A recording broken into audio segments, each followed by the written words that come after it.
आपली टीचर. तर आजच्या एपिसोडमध्ये आपण अल्जेब्रिक एक्सप्रेशन्स आणि ऑपरेशन्स ऑन देम मधील थर्ड पार्ट पाहणार आहोत. तर मागील पार्टमध्ये आपण पाहिलं टाइप्स ऑफ अल्जेब्रिक एक्सप्रेशन्स, त्याचबरोबर ॲडिशन आणि सबट्रॅक्शन ऑफ अल्जेब्रिक एक्सप्रेशन्स. तर ह्या तिन्ही कन्सेप्ट तुमच्या क्लिअर झाल्या नसतील तर मागील एपिसोडची लिंक तुम्हाला डिस्क्रिप्शन बॉक्समध्ये प्रोव्हाइड करून तुम्ही चेकआउट करू शकता. तर आजच्या एपिसोडमध्ये आपण मल्टिप्लिकेशन ऑफ अल्जेब्रिक एक्सप्रेशन्स पाहणार आहोत. चला मग व्हिडिओला स्टार्ट करूया. सो फ्रेंड्स, आपला नेक्स्ट पॉईंट आहे multiplication of algebraic expressions. So algebraic एक्सप्रेशनचे 4 टाइप्स आहेत: मोनोमियल, बायनोमियल, ट्रायनोमियल आणि पॉलिनोमियल्स. सो आता आपण मोनोमियल आणि बायनोमियलचं मल्टिप्लिकेशन पाहणार आहोत. तर फर्स्टली आपण मोनोमियलशी मल्टिप्लिकेशन करणार आहोत. त्यामुळे आपला फर्स्ट पॉईंट आहे multiplying monomial with monomial. So तुम्ही ते बघू शकता 3x हे एक मोनोमियल आहे आणि 12y हे सेकंड आपला मोनोमियल आहे. सो आपण आधी कोइफिशियंट्सचं मल्टिप्लिकेशन करून घेणार आणि त्यानंतर आपण व्हेरिएबलचं मल्टिप्लिकेशन करणार. त्यामुळे लिहिताना आपण असं लिहिणार 3 × 12 × x × y. सो आधी आपण कोइफिशियंटचं मल्टिप्लिकेशन करून घेतलं, त्यानंतर आपण व्हेरिएबलचं मल्टिप्लिकेशन केलं. त्यामुळे 3 × 12 = 36xy. सो आपलं आन्सर आलं 36xy. आपलं सेकंड एक्झाम्पल आहे -12x × 3y². सो -12xचा कोइफिशियंट आहे -12 आणि 3y² चा कोइफिशियंट आहे 3. त्यामुळे -12 × 3 × x × y². त्यामुळे -12 × 3 चा आन्सर येणार -36 आणि x × y² चा आन्सर येणार xy². सो आपलं आन्सर आलं -36xy².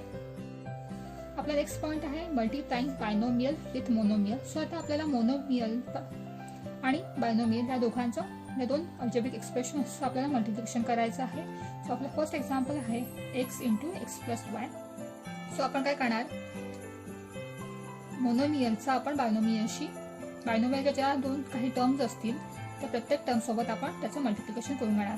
सो याचा आन्सर असं येणार, इथं आपण असं लिहिणार x × x मधील साईन प्लस जे साईन असेल ते x × y. सो इथे आपण काय केलं, x आणि xचं आधी मल्टिप्लिकेशन केलं, म्हणजे बायनोमियलमधील फर्स्ट टर्मचं आणि मोनोमियलचं आधी आपण मल्टिप्लिकेशन करून गेलं. जे मधील साईन असतं ते आपण मध्ये लिहिलं.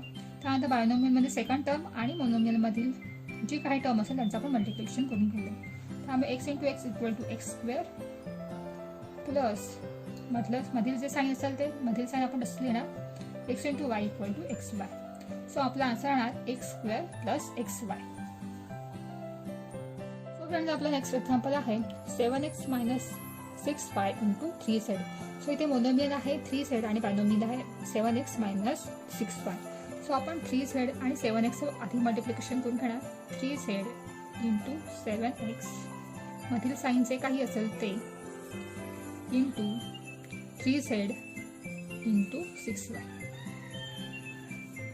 सो इथे आता मोनोमियल आणि मोनोमियल या दोघांचं मल्टिप्लिकेशन आलेलं आहे. त्यामुळे कोइफिशियंटचं मल्टिप्लिकेशन करून घेणार. त्यामुळे 3 × 7 = 21 आणि x × z = xz मायनस 3 × 6 = 18 आणि z × y = yz.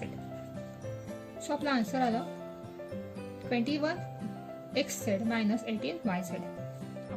So friends, आपला नेक्स्ट पॉईंट आहे multiplying binomial by binomial. So आपल्याला त्या दोन बायनोमियलचं मल्टिप्लिकेशन करायचं आहे.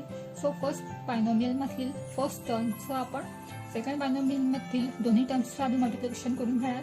त्यानंतर फर्स्ट बायनोमियलमधील जे काही साईन असेल ते आपण मध्ये लिहिणार. त्यानंतर फर्स्ट बायनोमियलमधील सेकंड टर्म आणि सेकंड बायनोमियलमध्ये दोन्ही टर्म्सचं आपण मल्टिप्लिकेशन करून घेणार. सो याचा आन्सर लिहिताना आपण असं लिहिणार 3x × सेकंड बायनोमियल किंवा सेकंड अल्जेब्रिक एक्सप्रेशन मधील साईन प्लस ते आपण इथे लिहिणार 4y × second algebraic expression yx + 7y. So इथे आता आपलं monomial with binomial means multiplying binomial with monomial आपल्याला मल्टिप्लिकेशन करायचं आहे बायनोमियल आणि मोनोमियलचं. सो आधी आपण जो रूल यूज केला तो त्या काळात 3x आणि 5x ह्यांचा आधी मल्टिप्लिकेशन करून घेणार 3x × 5x plus 3x × 7y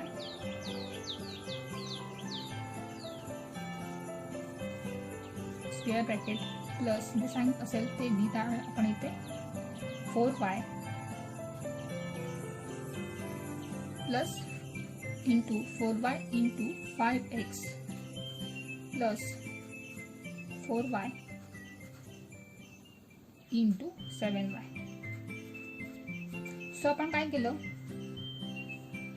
first algebraic एक्सप्रेशनमधील first टर्मचं आपण सेकंड बायनोमियलशी मल्टिप्लिकेशन करून घेतलं. मधील साईनचे इथे फर्स्ट बायनोमियलमधील जे साइन असेल ते आपण साइन इथे लिहिलं इंटू फर्स्ट बायनोमियलमधील second term into second algebraic expression लिहिलं आपण. त्यानंतर आपण काय केलं, 3x × 5x केलं प्लस 3x × 7y लिहिलं. मधील साइन जे होतं प्लस ते तसंच ठेवलं. 4y × 5x प्लस इथे जे साइन असेल ते इथे लिहिणार 4y × 7y. त्यामुळे 3x × 5x असणार 15x² plus 3 × 7 21xy plus 4 × 5 20xy plus 4y × 7y 28y². So इथे तुम्ही बघू शकता हा दोन लाईक टर्म्स आहेत. या दोघांचं आपण ॲडिशन करू शकतो. त्यामुळे 15x² plus 21 plus 20 = 41xy plus 28y². So आपला आन्सर येणार 15x² plus 41xy plus 28y².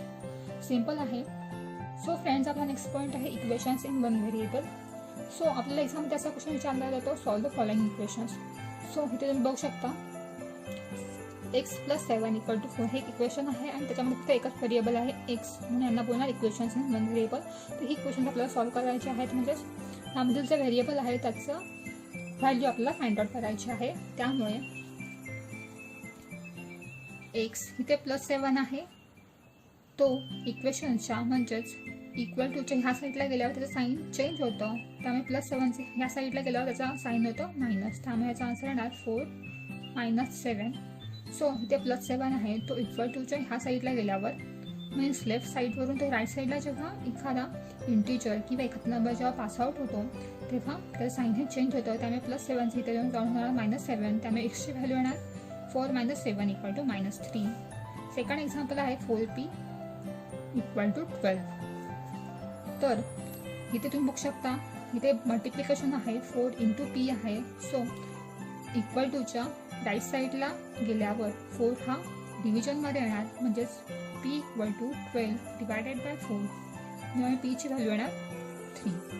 So इथे जर प्लस साईन असेल तर इकडे जाऊन मायनस होतं, किंवा इकडे जर मायनस साईन असेल तर इकडे जाऊन इक्वल टूच्या ह्या साईडला गेल्यावर त्याचं साईन प्लस होणार. त्याचबरोबर इकडे जाऊन इक्वल टूच्या लेफ्ट साईडला जर मल्टिप्लिकेशन असेल तर राईट साईडला त्याचं डिव्हिजनमध्ये कन्वर्जन होणार. त्याचबरोबर इक्वल टूच्या जर लेफ्ट साईडला डिव्हिजन असेल तर त्याच्या राईट साईडला गेल्यावर त्याचं आपण मल्टिप्लिकेशन करणार. थर्ड एक्झाम्पल आहे 3x - 5 = x - 17.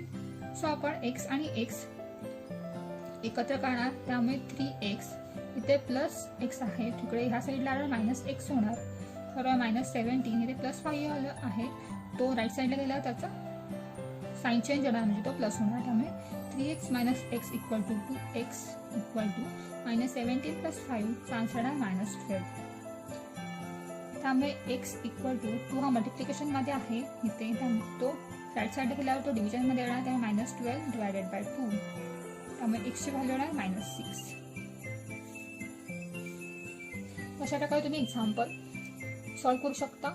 ज्या इक्वेशन्समध्ये फक्त एकच व्हेरिएबल असतं असे इक्वेशन्स तुम्ही सॉल्व करू शकता. सो गाईज, तुम्हाला आजचा एपिसोड कसा वाटला हे नक्की कमेंट सेक्शनमध्ये कळवा. व्हिडिओला लाईक करा आणि चॅनल सबस्क्राईब करायला विसरू नका. नेक्स्ट एपिसोडमध्ये आपण क्लास 7 मधील 9th चॅप्टर स्टार्ट करणार आहोत. तर नेक्स्ट एपिसोडसुद्धा नक्की पहा. आपण पुन्हा भेटूया नवीन व्हिडिओमध्ये. तोपर्यंत स्वतःची काळजी आणि स्वतः प्रयत्न करा. Bye guys.